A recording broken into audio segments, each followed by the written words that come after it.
Hi there, my name's Tim Johnson. This is just a quick message about not letting complacency creep into your sobriety, because there's no doubt about it, it will lead to relapse.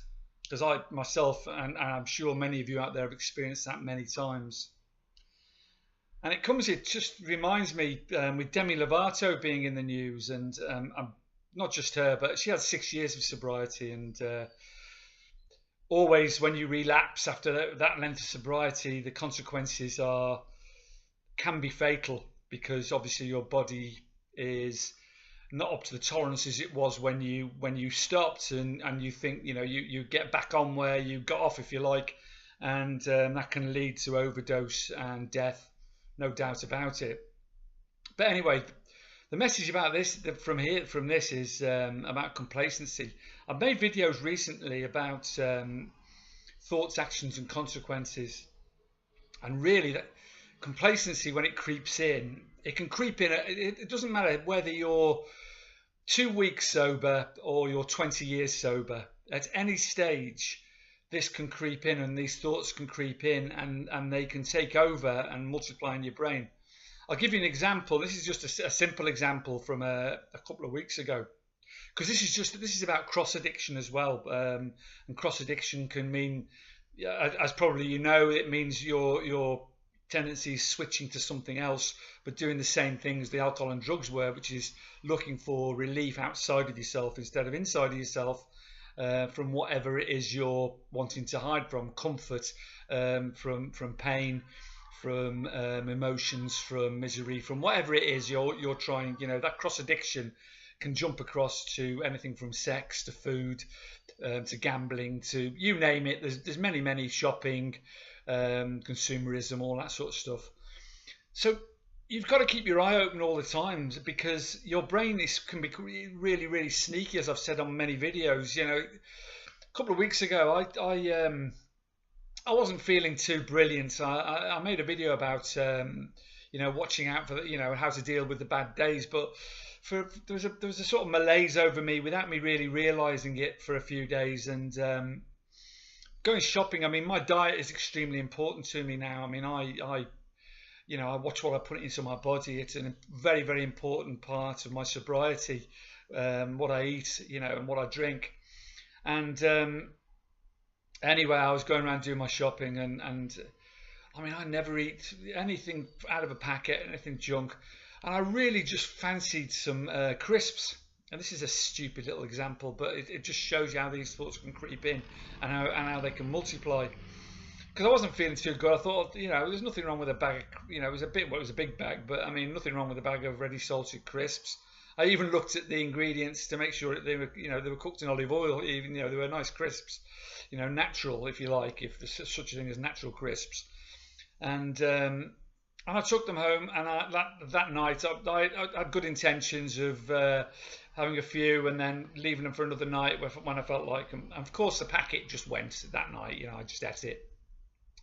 And for a very short period of time, I felt good. I thought it's a nice little reward. I'm doing good, and it made me feel a bit better. And then the next day I was shopping, the same thought jumps, a bag of crisps, and without even noticing it, for 3 or 4 days that week, I bought a bag of crisps. And this is how quickly and then at the end of those 4 days, and this is what I'm talking about, watching your thoughts, consequences, thoughts, actions, consequences.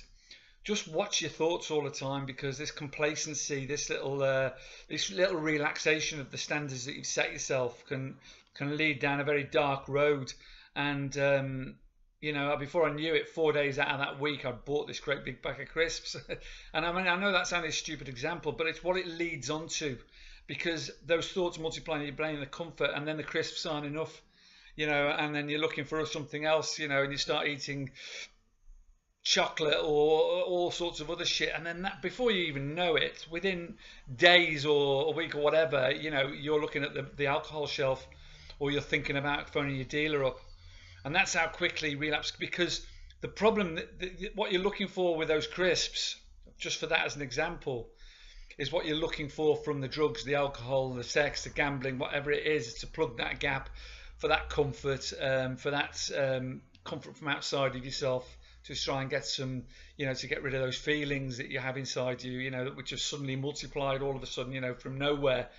And this can be after, this is, for me, this was after nearly 2 years of sobriety, but it can happen to anyone. Like I said with Demi Lovato, what happened to her? The problem is, of course, when you do relapse, which you will do inevitably if you're not watching those thoughts, because it will lead on and on to eventually you looking for something a lot more than crisps and whatever it is.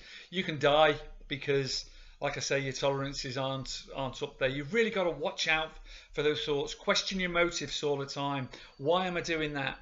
If things start creeping back in, that you're trying, you stop giving service to people, you stop being kind, you're snapping at people, you're angry, selfishness starts to creep back in, your motives start to question them, start to ask why that's happening. If you're buying junk food, if all of a sudden you're looking for relationships with the opposite sex, which are destructive and whatever, ask yourself the question, why is that happening? Because inevitably it'll lead you back to your addiction of choice, your drug of choice, and death. Without putting too fine a point on it, because this is how dangerous it is, and I feel for Demi Lovato, I really do, and anyone that relapses, because there's lessons to be learned, but it can be so serious after such a length of sobriety that you will end up, if not in hospital, you'll end up in a mortuary on a slab, and that's the end of your life, before you even realise what's happened to you. So watch those thoughts. It puts me in mind, and this is quite a strong analogy, but I always have something in my mind about my addictions of choice, which are drugs and alcohol, or opiates and alcohol, if you want to be precise about it. But probably any drug, if I was in that state of mind. There's an Oppenheimer quote. He was the man who invented the nuclear bomb, and this is quite a strong analogy, and you may think drugs and alcohol, but this is how devastating drugs and alcohol can be. And Oppenheimer said about the nuclear bomb, I remember his famous quote, and it's, "I am death, destroyer of worlds." And that's what those addictions are, particularly alcohol and drugs. They are death, and they will destroy your world.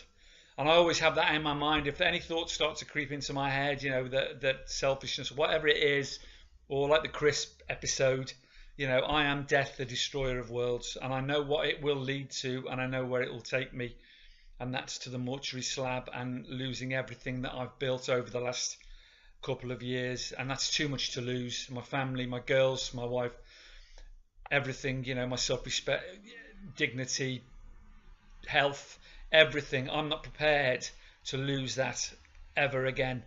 So I just keep that quote in my head, "I am death, the destroyer of worlds," whenever my thoughts, but I watch my thoughts all the time. Please watch your thoughts. Thoughts, actions, consequences, because it will lead you down a dark road when you get complacent. Thank you for listening. Much love to you all. Carpe Diem, seize the day today. Stay strong in your sobriety. Much love to you all. Bye-bye.